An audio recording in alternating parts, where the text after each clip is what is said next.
Rudolf Dreikers' behavior model requires an approach that requires full commitment from the teacher in order for the democratic and social classroom to work. Dreikers believed that students' needs for acceptance was important, and if they did not get that acceptance, they would misbehave. Dreikers also believed in encouragement rather than praise, and using logical consequences rather than punishment.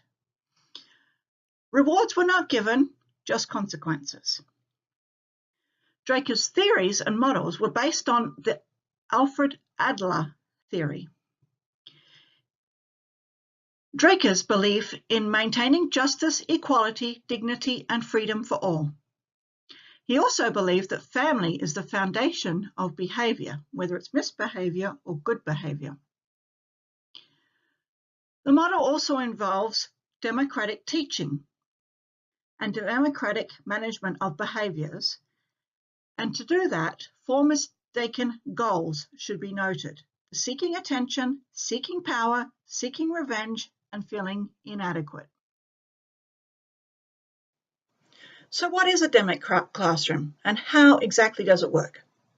To start off with, teachers must be fully committed to having students take part in a democratic classroom where the rules and consequences for breaking these rules are set up together, rather than an autocratic classroom where the teacher creates and dictates all the rules and consequences.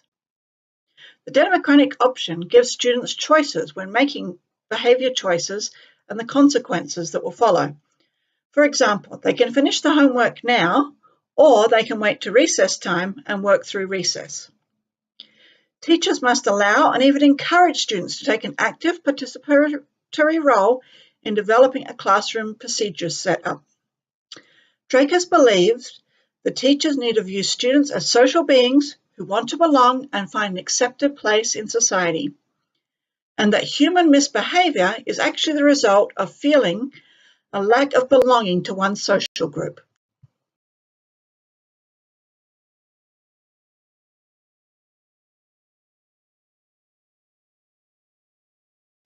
So continuing on from the democratic classroom, part of setting up the democratic classroom was understanding goals and setting up goals for the students to behave to and the consequences that would happen when they didn't follow these goals.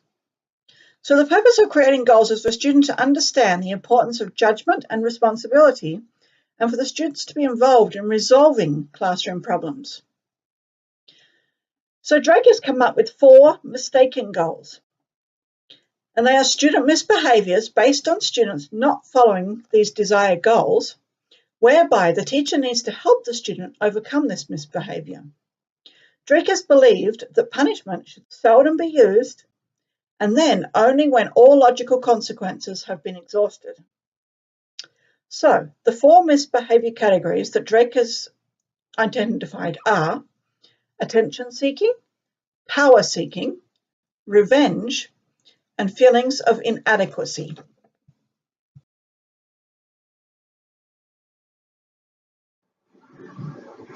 The first mistaken goal in Dreikers' democratic teaching model is attention seeking.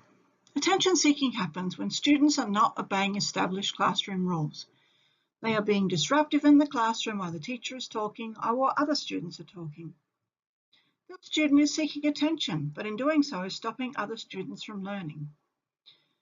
To remedy this, the teacher should provide the student with one-on-one attention to deter this misbehavior from occurring again.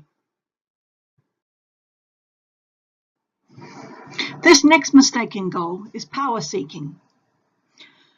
Misbehavior of power seeking involves a student wanting to be in charge, a leader, a bully, or just not being told what to do.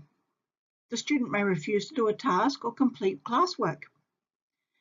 For the teacher, they need to give the student a choice. Do the work now or later at recess or at another desirable time when the student would enjoy a special activity. The third mistaken goal we're going to look at is revenge. Revenge takes place when a student feels or is wronged by someone in some way. They may want to take revenge on either another student or even their teacher. It could be the student doesn't get picked to be the line leader that day, or another student just knocked all their pencils over the floor and did not apologise and just simply walked away. The student may then want to get even and cause the other person harm or discomfort in the form of revenge towards those who have upset them. Students who mistakenly believe that this is the right course of action are seeking attention and need acknowledgement that something unfair happened to them.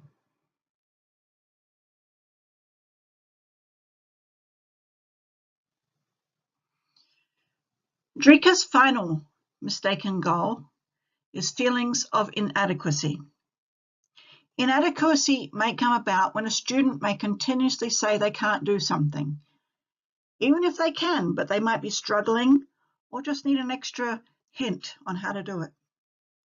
They also may not be comfortable talking to their peers or teacher. The student could act out when they do not know the answer to cover up their feelings. So teachers need to assist the student in gaining back their self-esteem, making the student feel more comfortable. And to do this, the student may need to use extra resources and support, including parents' help and the guidance counsellor. Dreikers believed that encouragement was so much better than praise. And how does that work, though? Well, he believed that the constant giving of praise can also be detrimental to a student, where they become so reliant on it that they're unable to complete tasks without it. So, while praise is no longer an effective tool in getting students to complete their work to the best of ability, encouragement should be used. It shows that the teacher appreciates that the student has done so far, but still wants them to continue, wants them to challenge themselves to do better and look at the subject maybe from a different perspective. This will allow students to reach higher goals and achieve more. Instead of just completing what is in front of them, they can achieve higher.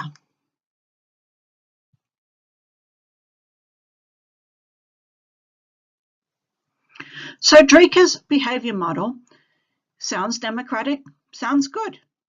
Okay, so there are some advantages to this model and there are some disadvantages.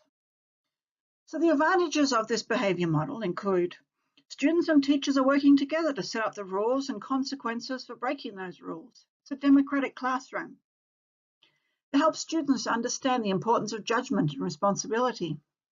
It also promotes respect and communication between students and teachers. And students are directly involved in resolving classroom problems. There is actually no direct punishment for mixed behaviours, only logical consequences. And with the advantages, there also comes disadvantages. Some of these disadvantages include this model does not include students with special needs or extra needs. Teachers may have a hard time being able to identify the student's reason for misbehaving. And they also may not be able to respond correctly and provide logical consequences or choices to all misbehaviours that the students may do. And teachers also may have a hard time adapting to a democratic classroom and giving students choices. Okay, we're going to do cursive writing now. So let's turn to page 35. Okay, and this is print to cursive. So these words are printed and now we're going to put them into cursive writing, like this example up here. So we're going to make all of these cursive? Yep. Okay, so can you work on these for me? Mm-hmm. Okay.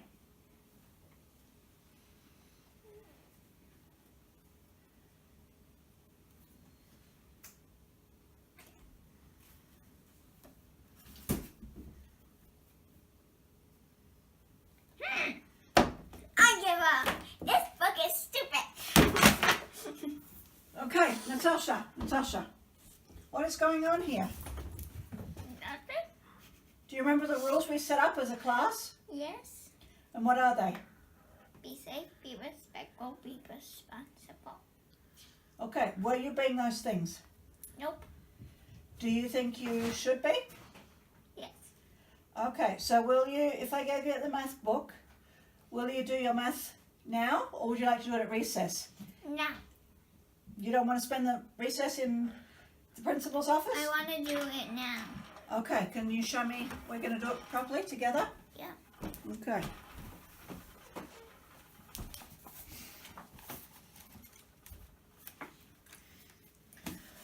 Okay, so we're going to work on this together. So what is this word? Who? Okay.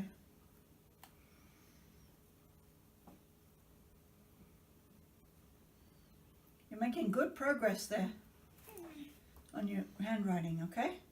Okay. And as you practice more, you'll get even better at it. Okay. So my personal feedback on Dreikers' behaviour model of democratic teaching. I feel that the 4 mistaken goals only really touch on the very surface of misbehaviours. It goes so much deeper and there's so much more involved than Dreikers touched on in his theory. And I really don't think it's suitable for students with learning disabilities or physical disabilities,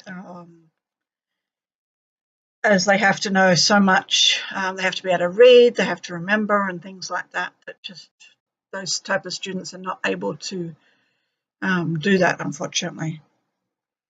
I did like the democratic basis of the classroom, where the students and the teacher come together to make the goals, the rules, and the consequences that happen when they're not followed. But I do feel that it is also outdated, this theory. Students want things. This was done in the 1950s, 1960s, this theory. And in today's time, students want rewards. They want stickers, they want the pencils, they want to save up their tokens or whatever to buy it, spend at the shop or whatever else.